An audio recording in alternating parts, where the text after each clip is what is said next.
Hello, नमस्कार सभी नेतागण और सभी ब्यूरोक्रेट्स को मेरा एक मैसेज है। इन जिनीवा में एक ऑर्गेनाइजेशन है जिसका नाम है वर्ल्ड इंटेलेक्चुअल प्रॉपर्टी ऑर्गेनाइजेशन और इसका जो हेड है एक ऑस्ट्रेलियन नेशनल है।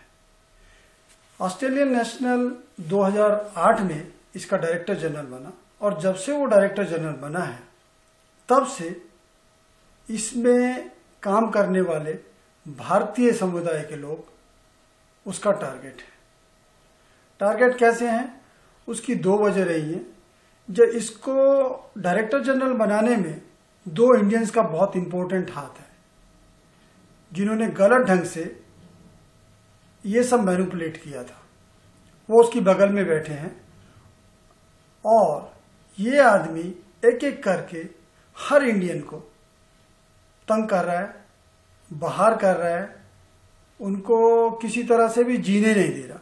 अब मैं आपको सबसे पहले ले आता हूँ 2009 में।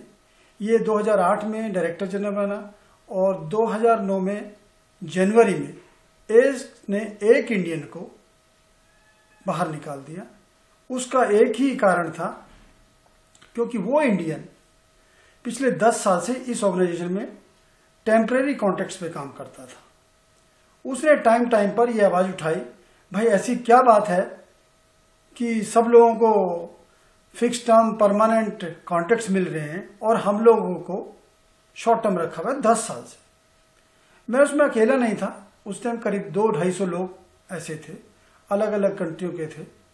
पर क्योंकि मैंने आवाज उठाई तो ये महोदय, इनका नाम है फ्रांसिस गैरी और ये ऑस्ट्रेलिया के हैं, तो इन्होंने सबसे पहले उस इंडियन को निकाला और उस इंडियन के लिए बचाव में जो भी लोग आए उनको उसने अपने ढंग से परेशान करना शुरू कर दिया। परेशान करने के बहुत सारे तरीके होते हैं। किसी को ट्रांसफर पर भेज दिया, किसी का डिवीजन खत्म कर दिया, किसी का कुछ कर दिया। तो 2009 में एक इंडियन को निकाला। उसके बाद 2010 जब यहाँ मेंबर स्टेट की एक बड़ी मीटिंग होती है, सारे मेंबर स्टेट्स थे, उसमें एक senior officer, Indian senior officer, उसको पब्लिकली इसने इंसल्ट किया और 2 दिन का टाइम दिया कि 2 दिन में या तो रिजाइन कर या मैं तेरे को बाहर फेंक दूंगा। और भी बुरी बात उसने कही।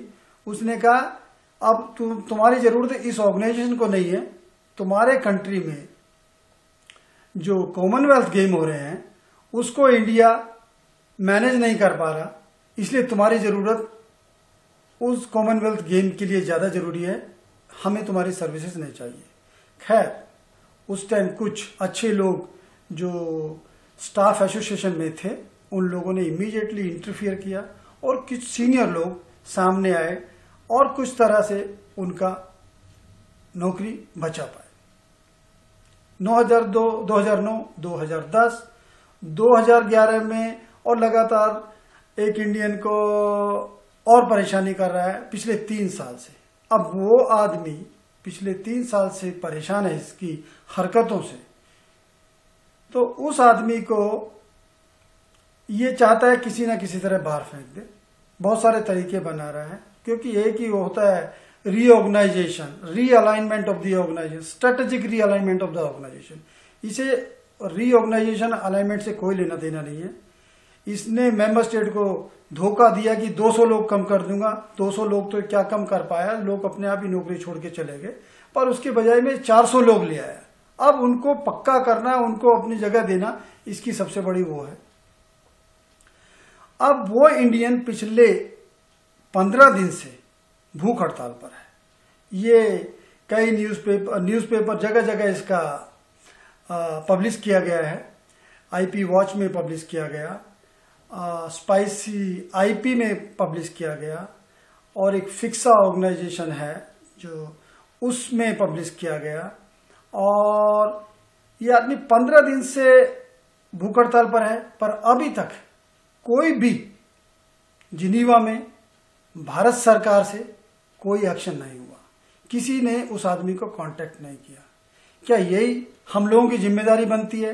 अभी मैं पिछले दिनों पार्लियामेंट में बहुत सारे नेताओं को देख रहा था कि ये जो एंटी करप्शन मूवमेंट चल रहा है ये है और पार्लियामेंट की निंदा है। मेरा सवाल उन्हीं लोगों से है, अगर पार्लियामेंट का इतना ही बड़ा वो है तो आप लोग भारतीय लोगों के लिए, चाहे वो देश में या विदेश में, क्यों कंसर्न नहीं है?